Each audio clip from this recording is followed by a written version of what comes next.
ನಮಸ್ತೆ ಎಲ್ರಿಗೂ. ಇದೇನಪ್ಪ ಆದ್ಯ ಮ್ಯೂಸಿಕ್ ಅಂಡ್ ಚಾನಲಲ್ಲಿ ಕುಕ್ಕಿಂಗ್ ಬರ್ತಾ ಇದೆ ಅಂತ ನೋಡ್ತಾ ಇದ್ದೀರಾ? ಹೌದು, ನಾನು ಇವತ್ತು ನಿಮ್ಮೆಲ್ರಿಗೂ ಒಂದು simple and healthy sambar recipe ತೋರಿಸ್ಬೇಕು ಅಂತ ಬಂದಿದ್ದೀನಿ. ಹಾಗೆ ನನ್ನ ಮಗಳಿಗೂ ಅವಳ ಚಾನಲ್ನ ಸಪೋರ್ಟ್ ಮಾಡಬೇಕು ಅನ್ನೋ ಉದ್ದೇಶದಿಂದ ಬಂದಿದ್ದೀನಿ. ಇದು ತುಂಬ simple and tastiest sambar recipe. ನಮಗೇನಾದರೂ ಟೈಮ್ ಇಲ್ಲ, ತುಂಬ ಅರ್ಜೆಂಟಲ್ಲಿ ಇದ್ದೀವಿ, ಇಲ್ಲ ರಾತ್ರಿ ನಾವು ಕೆಲಸದಿಂದ ಬಂದುಬಿಟ್ಟು ಮಾಡೋಕ್ಕೆ ತುಂಬ ಟೈಮ್ ಇಲ್ಲ ಅಂದಾಗ, ಇಲ್ಲ ಎಮರ್ಜೆನ್ಸಿ ಇದ್ದಾಗ ಈ ಸಾಂಬಾರನ್ನ ಮಾಡ್ಕೋಬೋದು. ತುಂಬಾ ಟೇಸ್ಟಿಯಾಗಿರುತ್ತೆ ಆ್ಯಂಡ್ ಕ್ವಿಕ್ಕಾಗಿ ಆಗುತ್ತೆ. ಸೊ ಇದನ್ನು ನಿಮ್ಮ ಜೊತೆ ಶೇರ್ ಮಾಡ್ಕೋಬೇಕು ಅಂತ ನಂಗೆ ಅನ್ನಿಸ್ತು. ಅದಕ್ಕೆ ನಾನಿವತ್ತು ಈ ಸಾಂಬಾರ್ ರೆಸಿಪಿನ ನಿಮ್ಮ ಜೊತೆ ಶೇರ್ ಮಾಡ್ಕೋತಾ ಇದ್ದೀನಿ. ಹಾಗೆ ನನ್ನ ವಿಡಿಯೋ ನೋಡ್ತಾ ಇರೋ ನಿಮ್ಮೆಲ್ರಿಗೂ ನಾನು ಹೃತ್ಪೂರ್ವಕ ಧನ್ಯವಾದಗಳನ್ನ ಅರ್ಪಿಸ್ತಾ ಈ ವಿಡಿಯೋನ ನಾನು ಸ್ಟಾರ್ಟ್ ಮಾಡ್ತಾ ಇದ್ದೀನಿ. ಇಲ್ಲಿ ನೋಡಿ, ನಾನು 1 ಕಪ್ಪು ಹೆಸರು ಕಾಳು ತೊಗೊಂಡಿದ್ದೀನಿ. ಫಸ್ಟು ಈ ಹೆಸರು ಕಾಳನ್ನ ನಾವು ಚೆನ್ನಾಗಿ ಡ್ರೈ ರೋಸ್ಟ್ ಮಾಡ್ಕೋಬೇಕು. ಪಾತ್ರೆಗೆ ನಾನು ಹೆಸರು ಕಾಳು ಹಾಕ್ತಾ ಇದ್ದೀನಿ. ಇವಾಗ ಇದನ್ನು ಚೆನ್ನಾಗಿ ಡ್ರೈ ರೋಸ್ಟ್ ಮಾಡ್ಕೋಬೇಕು. ಇದು ತುಂಬ ಒಂದು ಒಳ್ಳೆ ಅರೋಮ ಬರುತ್ತೆ, ಪರಿಮಳ ಬರುತ್ತೆ. ಅಲ್ಲಿವರೆಗೂ ನಾವು ಈ ಹೆಸರು ಕಾಳನ್ನ ಫ್ರೈ ಮಾಡ್ಕೋಬೇಕು, ಹಾಗೆಯೇ ಫ್ರೈ ಮಾಡ್ಕೋಬೇಕು. ಆ್ಯಕ್ಚುಲಿ ಇದನ್ನು ನಮ್ಮಮ್ಮ ಬಟ್ಟೆ ತೊಗೊಂಡು ಮಾಡ್ತಾರೆ. ನಾನು ಸ್ಪೂನ್ ತೊಗೊಂಡ್ರೆ ತುಂಬಾ ಸ್ಮೆಲ್ ಬರುತ್ತೆ, ಸೌಂಡ್ ಬರುತ್ತೆ, ಹಾಗಾಗಿ ನಾನು ಈ ಬಟ್ಟೆಯಿಂದ ಇದನ್ನು ಈ ಥರ ಮಾಡ್ತಾಯಿದ್ದೀನಿ. ನೋಡ್ತಾ ಇರ್ಬೋದು ನೀವಿಲ್ಲಿ. ಇದು ತುಂಬ ಒಂದು ಒಳ್ಳೆ ಸ್ಮೆಲ್ ಬರುತ್ತೆ. ಆಮೇಲೆ ಹೆಸರು ಕಾಳ್ದು ಕಲರ್ ಚೇಂಜ್ ಆಗುತ್ತೆ. ಇದು ಫುಲ್ ಗ್ರೀನಿ ಆಗಿರೋ ಕಲರು ಸ್ವಲ್ಪ ಬ್ರೌನಿಷ್ ಆಗುತ್ತೆ ಅಲ್ಲಿವರೆಗೂ. ಆಮೇಲೆ ಸೌಂಡ್ ಬರುತ್ತೆ, ಹೆಸರು ಕಾಳು ಹುರಿದಾದ್ಮೇಲೆ ನಮಗೆ ಸೌಂಡ್ ಬರುತ್ತೆ. ನಾವು ಅಲ್ಲಿವರೆಗೂ ಈ ಹೆಸರು ಕಾಳನ್ನ ಇದೇ ಥರ ಫ್ರೈ ಮಾಡ್ತಾ ಇರಬೇಕು. ಫ್ರೈ ಮಾಡೋದು ಅಂದರೆ ಉರಿಯೋದು ಅಂತೀವಿ ನಾವು. ಆ್ಯಕ್ಚುಲಿ ಎಣ್ಣೆಯಲ್ಲಿ ಫ್ರೈ ಮಾಡೋದಲ್ಲ ಇದನ್ನು ಉರಿಯೋದು ಅಂತ ಹೇಳ್ತಾರೆ. ಸೊ ನಾನು ಎಲ್ರಿಗೂ ಉರಿಯೋದು ಅಂದರೆ ಅರ್ಥ ಆಗುತ್ತೋ ಇಲ್ವೋ ಅನ್ನೋ ಕಾರಣಕ್ಕೆ ಫ್ರೈ ಮಾಡೋದು ಅಂತ ಹೇಳಿದೆ. ಆ್ಯಕ್ಚುಲಿ ಇದು ಉರಿಯೋದು ಅಂತ ಹೇಳ್ತಾರೆ. ಈ ಪ್ರೋಸೆಸ್ನ ಉರಿಯೋದು ಅಂತಾರೆ. ಹೆಸರು ಕಾಳನ್ನ ಈ ಥರ ಹುರ್ಕೋಬೇಕು ನಾವು. ನೋಡಿ, ಈ ಥರ ಕೈ ಬಿಡಬಾರ್ದು, ಕೈ ಬಿಟ್ಟರೆ ಸೀದೋಗುತ್ತೆ. ಆಗಾಗ ಅದು ಹುರಿದಿದೆಯೋ ಇಲ್ವೋ ಅಂತ ಚೆಕ್ ಮಾಡೋಕ್ಕೆ 1-2 ಸರಿ ಈ ಥರ ಎಲ್ಲ ಮಾಡಿಬಿಟ್ಟು ಇದನ್ನು ಈ ಥರ ಫ್ರೈ ಮಾಡಬೇಕು.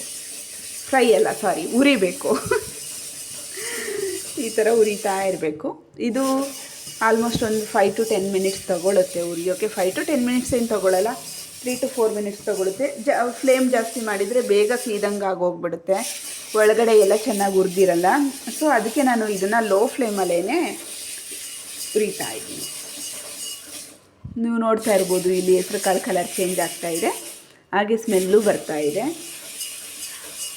ಆಮೇಲೆ ಇದು ತುಂಬ ಎಲ್ದಿ ಅಂದರೆ ಹೆಸರು ಕಾಳು ಎಷ್ಟು ಎಲ್ದಿ ಅಂತ ನಮಗೆ ಗೊತ್ತು. ಆಮೇಲೆ ಇದನ್ನು ಸಾಂಬಾರ್ಗೆ ಮಾತ್ರ ಅಲ್ಲ, ನಾವು ಇದು ಹುರಿದಾದ್ಮೇಲೆ ಸ್ವಲ್ಪ ತಣ್ಣಗಾದ್ಮೇಲೆ ಹಂಗೇನೂ ತಿನ್ಬೋದು. ತುಂಬ ಟೇಸ್ಟಿಯಾಗಿರುತ್ತೆ. ಮಕ್ಕಳು ಮನೇಲಿ ಏನಾದರೂ ಸ್ನ್ಯಾಕ್ಸ್ ಬೇಕು ಅಂತ ತುಂಬ ಹಠ ಮಾಡಿದಾಗ ಅವರಿಗೆ ಹೆಸರು ಕಾಳು, ಕಡಲೆಕಾಳು ಅದನ್ನೆಲ್ಲ ಈ ಥರ ನೀವು ಫ್ರೈ ಮಾಡಿಕೊಟ್ಟು ನೋಡಿ, ಎಷ್ಟು ಟೇಸ್ಟಿಯಾಗಿರುತ್ತೆ. ಹಾಗೆ ಅವ್ರಿಗೆ ಹೆಲ್ದಿನೂ ಚೆನ್ನಾಗಿರುತ್ತೆ. ಆಮೇಲೆ ಇದರಿಂದ ತುಂಬ ಚೆನ್ನಾಗಿ ಟೈಮ್ ಪಾಸ್ ಆಗುತ್ತೆ ಮಕ್ಕಳಿಗೆ.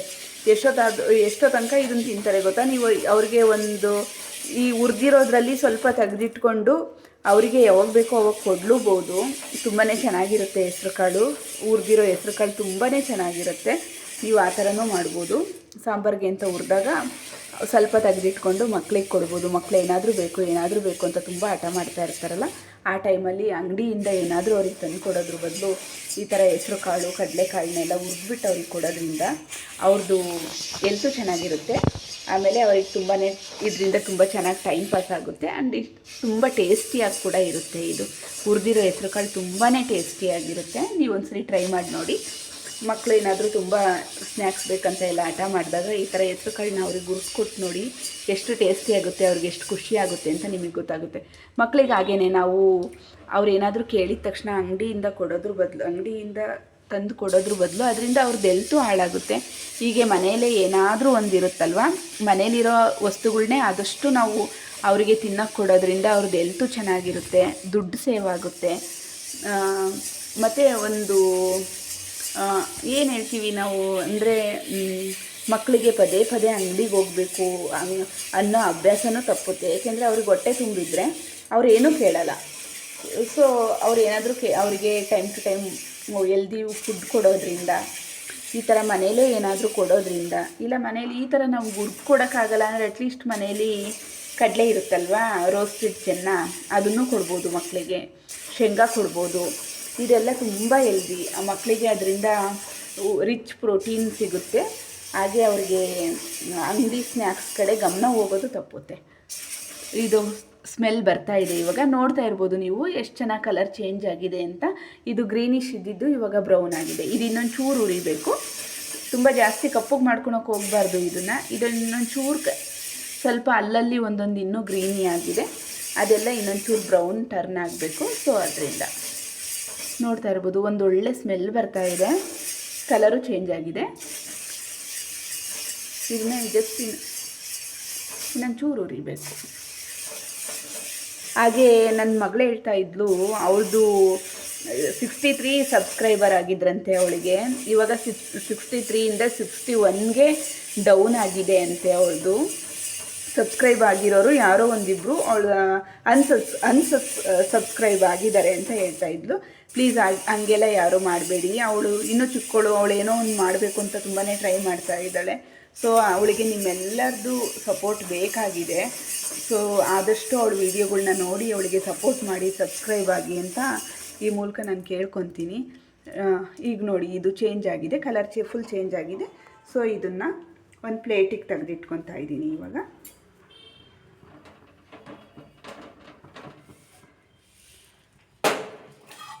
ನೋಡಿ ಈಗ ಇದನ್ನು ಒಂದು ಪ್ಲೇಟಿಗೆ ತೆಗೆದಿಟ್ಕೋಬೇಕು. ಇದನ್ನು ಆ್ಯಕ್ಚುಲಿ ನೀರಲ್ಲಿ ಕೂಡ ಹಾಕ್ಬೋದು ಇಮ್ಮಿಡಿಯೇಟು, ಆವಾಗ ಇದು ಸ್ವಲ್ಪ ಸಾಫ್ಟ್ ಆಗುತ್ತೆ. ಸೊ ನಾನು ಇದು ಗಟ್ಟಿ ಇದ್ರೇ ನನಗೆ ಇಷ್ಟ ಆಗುತ್ತೆ, ಅದರಿಂದ ಇದನ್ನು ನೀರಲ್ಲಿ ಹಾಕ್ತಾಯಿಲ್ಲ. ಮನೇಲಿ ಯಾರಾದರೂ ವಯಸ್ಸೋದರಿದ್ದರೆ ಅವ್ರಿಗೆಲ್ಲ ಇದನ್ನು ಕಡಿಯೋಕ್ಕಾಗಲ್ಲ ಅಂತ ಇದ್ದರೆ ನೀವು ಇದನ್ನು ಈ ಥರ ಹುರಿದ ತಕ್ಷಣವೇ ಅದನ್ನು ಒಂದು ಬೌಲ್ ನೀರಲ್ಲಿ ಹಾಕಿದರೆ ಅದು ಸಾಫ್ಟ್ ಆಗುತ್ತೆ. ಇವಾಗ ಒಗ್ಗರಣೆ ಹಾಕ್ಕೋತಾ ಇದ್ದೀನಿ. ಇಲ್ಲಿ ಸಾಂಬಾರ್ಗೆ ಒಗ್ಗರಣೆ ಹಾಕ್ಕೊತಾ ಇದ್ದೀನಿ.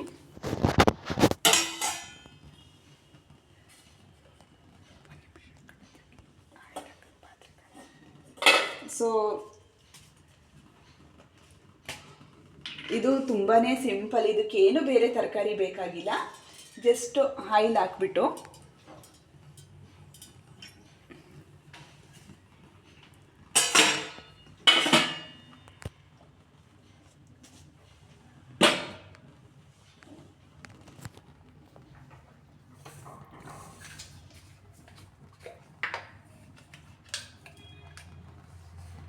ಸಾಸಿವೆ ಹಾಕ್ತಾ ಇದ್ದೀನಿ.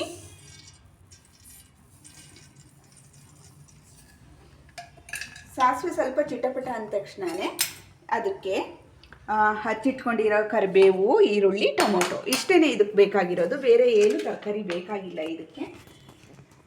ಇವಾಗ ಕರಿಬೇವು ಹಾಕ್ತಾ ಇದ್ದೀನಿ.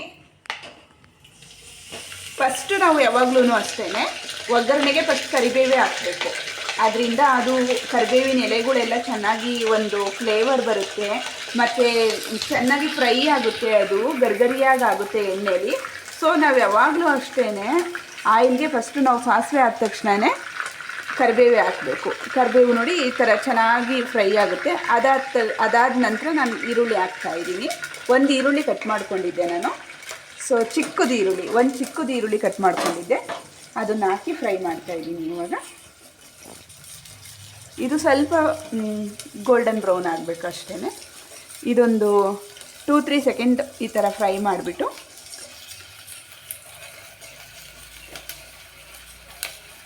ಈ ಥರ ಫ್ರೈ ಇದು ಒಂದು 2-3 ಸೆಕೆಂಡ್ ಫ್ರೈ ಆದ ತಕ್ಷಣವೇ ನಾವು ಇಮಿಡಿಯೇಟ್ ಇದಕ್ಕೆ 2 ಟೊಮೊಟೊ ಕಟ್ ಮಾಡಿ ಇಟ್ಕೊಂಡಿದ್ದೀನಿ ನಾನು.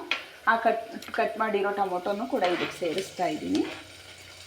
ಸೊ ಇದನ್ನು ಒಂದೆರಡು ಸೆಕೆಂಡು, ಟೊಮೊಟೊ ಸ್ವಲ್ಪ ಸಾಫ್ಟ್ ಆಗಬೇಕು ಅಲ್ಲಿವರೆಗೂ ಈ ಥರ ಫ್ರೈ ಮಾಡಬೇಕು. ಒಂದೆರಡು ಸೆಕೆಂಡ್ ಈ ಥರ ಫ್ರೈ ಮಾಡಬೇಕು. ಟೊಮೊಟೊ ಸ್ವಲ್ಪ ಸಾಫ್ಟ್ ಆಗಬೇಕು. ಈ ಟೊಮೊಟೊ ಸ್ವಲ್ಪ ಸಾಫ್ಟ್ ಆದ ತಕ್ಷಣವೇ ನಾನಿಲ್ಲಿ ಹುರಿದಿಟ್ಕೊಂಡಿರೋ ಹೆಸರು ಕಾಳು ಹಾಕ್ತಾಯಿದ್ದೀನಿ ಇದಕ್ಕೆ. ಆ್ಯಕ್ಚುಲಿ ಇದನ್ನು ನೀರಲ್ಲಿ ಹಾಕ್ಬಿಟ್ಟು ಸಾಂಬಾರೆಲ್ಲ ಆದಮೇಲೆ ಲಾಸ್ಟಲ್ಲಿ ಕೂಡ ಇದನ್ನು ಆ್ಯಡ್ ಮಾಡ್ತಾರೆ. ನಾನು ಆ ಥರ ಮಾಡ್ತಾಯಿಲ್ಲ. ಇದನ್ನು ಒಗ್ಗರಣೆ ಜೊತೆಗೇ ಸೇರಿಸ್ತಾ ಇದ್ದೀನಿ. ಇದನ್ನು ಒಗ್ಗರಣೆ ಜೊತೆಗೇ ಹಾಕಿದಾಗ ಇದು ಸಾಫ್ಟ್ ಆಗುತ್ತೆ. ಆಮೇಲೆ ಇದ್ರದ್ದು ಫ್ಲೇವರ್ ಕೂಡ ಒಗ್ಗರಣೆ ಜೊತೆ ಸೇರಿಕೊಂಡು ತುಂಬಾ ಚೆನ್ನಾಗಿ ಬರುತ್ತೆ.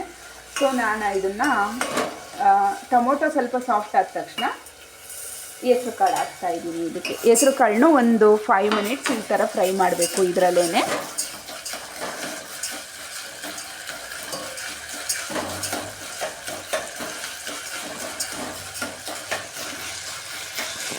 ಈ ಥರ ಫ್ರೈ ಒಂದು 5 ನಿಮಿಷ ಇದನ್ನು ಇದೇ ಥರ ಫ್ರೈ ಮಾಡ್ತಾ ಇರಬೇಕು. ಆವಾಗ ಹೆಸ್ರು ಕಾಳು ಕೂಡ ಸಾಫ್ಟ್ ಆಗುತ್ತೆ.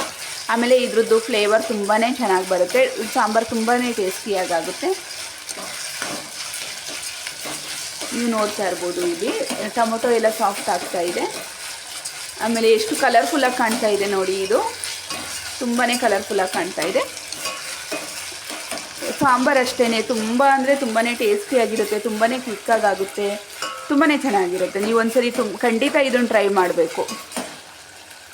ನೋಡಿ ಈಗ ಇದಿಷ್ಟ ಆಗಿದೆ. ಇದಾದಮೇಲೆ ಇದಕ್ಕೆ ನಾನು ಉಪ್ಪು ಸೇರಿಸ್ತಾ ಇದ್ದೀನಿ. ಇವಾಗ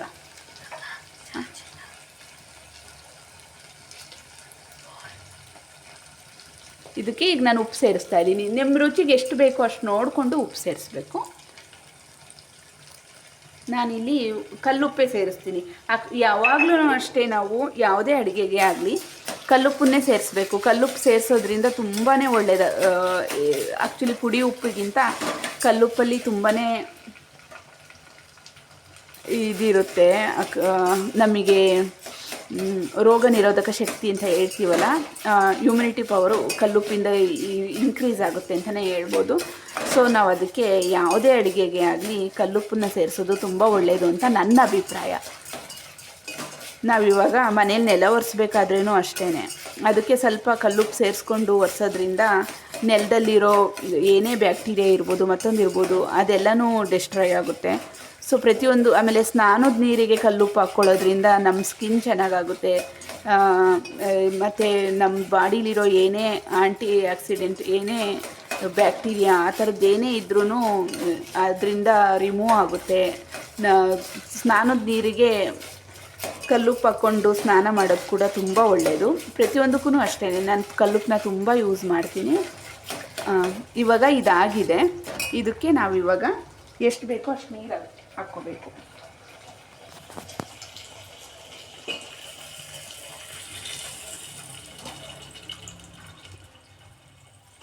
ಅದು ಸ್ವಲ್ಪ ಕುದೀತಾ ಇದೆ.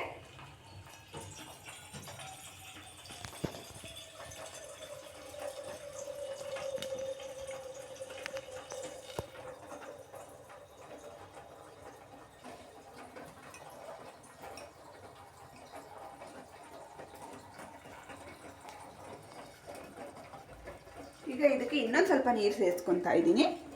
ನೀವು ನಿಮ್ಮದು ಸಾಂಬಾರು ಕನ್ಸಿಸ್ಟೆನ್ಸಿ ಯಾವ ಥರ ಬೇಕು ಅಂತ ನೋಡ್ಕೊಂಡು ನೀರು ಸೇರಿಸ್ಕೋಬೋದು. ಆ್ಯಕ್ಚುಲಿ ನಮ್ಮನೇಲಿ ಸಾಂಬಾರು ಸ್ವಲ್ಪ ತೆಳುಗೆ ಮಾಡೋದು, ಆದ್ದರಿಂದ ನಾನು ಇನ್ನೊಂದು ಸ್ವಲ್ಪ ನೀರು ಸೇರಿಸ್ಕೊಂಡೆ. ಈಗ ಇದಕ್ಕೆ ಹಚ್ಚ ಖಾರದ ಪುಡಿ ಸೇರಿಸ್ತಾ ಇದ್ದೀನಿ. ಈ ಖಾರನೂ ಅಷ್ಟೇ, ನಿಮ್ಗೆ ಯಾವ ಥರ ಬೇಕು ಅಂತ ನೋಡ್ಕೊಂಡು ನೀವು ಸೇರಿಸ್ಬೋದು. ನಾನಿಲ್ಲಿ ಇಷ್ಟು ಖಾರ ಪುಡಿ ಸೇರಿಸ್ತಾ ಇದ್ದೀನಿ. 1 ಸ್ಪೂನ್ ಸೇರಿಸ್ತಾ ಇದ್ದೀನಿ. 1 ಸ್ಪೂನ್ ಖಾರ ಪುಡಿ ಸೇರಿಸ್ತಾ ಇದ್ದೀನಿ. ನಾನು ಎಮ್ ಟಿ ಆರ್ ಖಾರ ಸಾಂಬಾರು ಪೌಡರ್ ಸೇರಿಸ್ತಾ ಇದ್ದೀನಿ ಇದಕ್ಕೆ. ಇದಾದಮೇಲೆ ನಾನು ಇದಕ್ಕೆ ಒಂದು ನಿಂಬೆಹಣ್ಣು ಗಾತ್ರದ್ದು ಟ್ಯಾಮರಿಂಡ್ದು ಹುಳಿ ತೆಗೆದಿಟ್ಟಿದ್ದೀನಿ. ಸೊ ಅದನ್ನು ಸೇರಿಸ್ತಾ ಇದ್ದೀನಿ. ಇದಾದಮೇಲೆ ಇದಕ್ಕೆ ನೆಕ್ಸ್ಟು ನಾನು ಹೋಮ್ ಮೇಡ್ ಸಾಂಬಾರು ಪುಡಿ ಸೇರಿಸ್ತಾ ಇದ್ದೀನಿ. ಈ ಸಾಂಬಾರು ಪುಡಿ ಆ್ಯಕ್ಚುಲಿ ನಮ್ಮಮ್ಮನೇ ಪ್ರಿಪೇರ್ ಮಾಡಿರೋದು, ತುಂಬಾ ಚೆನ್ನಾಗಿರುತ್ತೆ. ಸೊ ನಾನು ಹೋಮ್ ಮೇಡ್ ಸಾಂಬಾರು ಪುಡಿ ಸೇರಿಸ್ತಾ ಇದ್ದೀನಿ. ನೀವು ಹೋಮ್ ಮೇಡ್ ಸಾಂಬಾರು ಪುಡಿ ಇಲ್ಲ ಅಂದರೆ ಅಂಗಡೀಲಿ ಸಿಗುತ್ತಲ್ವ MTRದು, ಇನ್ಯಾವುದಾದ್ರೂ ಸಾಂಬಾರು ಪುಡಿನೂ ಇದಕ್ಕೆ ಸೇರಿಸ್ಬೋದು, ತುಂಬಾ ಚೆನ್ನಾಗಿರುತ್ತೆ. ನಾನಿಲ್ಲಿ ಹೋಮ್ ಮೇಡ್ ಸಾಂಬಾರು ಪುಡಿ 1 ಸ್ಪೂನ್ ಸೇರಿಸ್ತಾ ಇದ್ದೀನಿ. ಇದಾದಮೇಲೆ ಇದಕ್ಕೆ ನೀವು ಸಾಂಬಾರು ಸ್ವಲ್ಪ ಥಿಕ್ನೆಸ್ ಬೇಕು ಅಂದರೆ, ನಾವು ನಮ್ಮ ಕಡೆ ಆ್ಯಕ್ಚುಲಿ ನಮ್ಮದು ದಾವಣಗೆರೆ ಕಡೆ ಎಲ್ಲ ನಾವು ಸಾಂಬಾರಿಗೆ ಸ್ವಲ್ಪ ಜೋಳದ ಹಿಟ್ಟು ಸೇರಿಸ್ತೀವಿ. ಜೋಳದ ಹಿಟ್ಟನ್ನ ಮಿಕ್ಸ್ ಮಾಡಿ ಹಾಕ್ತೀವಿ. ಸೊ ನಿಮಗೆ ಜೋಳದ ಹಿಟ್ಟು ಮಿಕ್ಸ್ ಮಾಡಿ ಹಾಕೋಕ್ಕೆ ಇಷ್ಟ ಇಲ್ಲ ಅಂದರೆ ನೀವು ಇದಕ್ಕೆ ಕಡಲೆ ಬರುತ್ತಲ್ವ, ಅಂದರೆ ಚನ್ನ ದಾಲ್ದು ಲೈಕ್ ಕಡಲೆ ಹಿಟ್ಟು ಬರುತ್ತಲ್ವ, ಸೊ ಅದ್ರದ್ದು ಪೌಡ್ರನ್ನ, ಆ ಕಡಲೆ ಹಿಟ್ಟನ್ನ ಸ್ವಲ್ಪ ಬಜ್ಜಿ ಬೋಂಡ ಎಲ್ಲ ಮಾಡ್ತೀವಲ್ಲ ಕಡಲೆ ಹಿಟ್ಟು, ಆ ಕಡಲೆ ಹಿಟ್ಟನ್ನ 1 ಸ್ಪೂನು ನೀವು ನೀರಲ್ಲಿ ಸ್ವಲ್ಪ ಮಿಕ್ಸ್ ಮಾಡಿಬಿಟ್ಟು ಕೂಡ ಸೇರಿಸ್ಬೋದು. ಆವಾಗ್ಲೂ ಸಾಂಬಾರ್ದು ಟೇಸ್ಟು ತುಂಬಾ ಚೆನ್ನಾಗಿರುತ್ತೆ.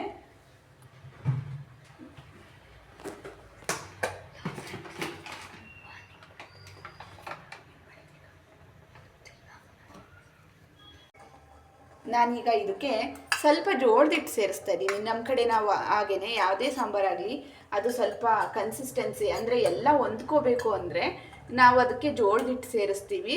ಟೇಸ್ಟೂ ತುಂಬಾ ಚೆನ್ನಾಗಿ ಬರುತ್ತೆ. ಮತ್ತು ಸಾಂಬಾರು ಗಟ್ಟಿ ಗಟ್ಟಿ ನೀರು ಆ ಥರ ಎಲ್ಲ ಆಗಲ್ಲ. ಆವಾಗ ಚೆನ್ನಾಗಿ ಬರುತ್ತೆ, ಸಾಂಬಾರ್ದು ಟೆಕ್ಸ್ಚರ್ ಚೆನ್ನಾಗಿ ಬರುತ್ತೆ. ಸೊ ಅದರಿಂದ ನಾವು ಯಾವುದೇ ಸಾಂಬಾರ್ಗಾಗಲಿ ಸ್ವಲ್ಪ ಜೋಳದ ಹಿಟ್ಟನ್ನ ಆ್ಯಡ್ ಮಾಡ್ತೀವಿ ನಾವು. ನಿಮಗೆ ಜೋಳದ ಹಿಟ್ಟು ಆ್ಯಡ್ ಮಾಡೋಕ್ಕೆ ಇಷ್ಟ ಇಲ್ಲ ಅಂದರೆ ನೀವು ಗ್ರಾಮ್ ಫ್ಲೋರ್ ಬರುತ್ತಲ್ಲ, ಗ್ರಾಮ್ ಫ್ಲೋರ್ನು ಸ್ವಲ್ಪ ನೀರಲ್ಲಿ ಮಿಕ್ಸ್ ಮಾಡಿಬಿಟ್ಟು ಈ ಥರ ಸಾಂಬಾರ್ಗೆ ಹಾಕೋದ್ರಿಂದ ಸಾಂಬಾರು ಕೂಡ ತುಂಬಾ ಟೇಸ್ಟಿಯಾಗಿ ಬರುತ್ತೆ.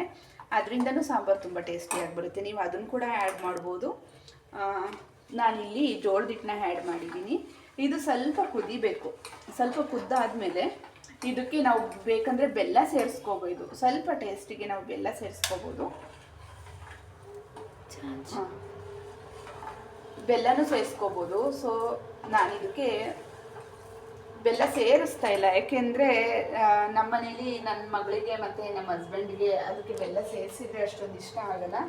ಸೊ ನಾನು ಅದರಿಂದ ಬೆಲ್ಲ ಸೇರಿಸ್ತಾ ಇಲ್ಲ. ಇದು ಸ್ವಲ್ಪ ಕುದಿಯೋಕ್ಕೆ ಇವಾಗ ಕುದಿಯೋಕ್ಕೆ ಸ್ಟಾರ್ಟ್ ಆದಮೇಲೆ ಇದಕ್ಕೆ ನಾನು ಕೊಬ್ಬರಿ ಸೇರಿಸ್ತಾ ಇದ್ದೀನಿ, ಹಸಿ ಕೊಬ್ಬರಿ ಸೇರಿಸ್ತಾ ಇದ್ದೀನಿ.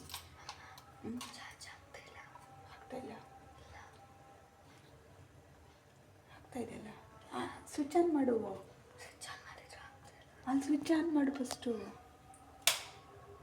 ಆಗುತ್ತೆ. ನಾನಿಲ್ಲಿ ಇದಕ್ಕೆ ಹಸಿ ಕೊಬ್ಬರಿ ಸೇರಿಸ್ತಾ ಇದ್ದೀನಿ.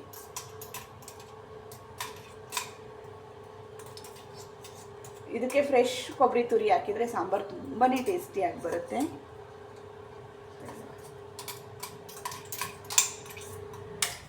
ಸರಿ, ಅಲ್ಲಿ ಹಾಕ್ಕೊಂಡು ಬರೋದು ಏನು ಮಾಡಿ.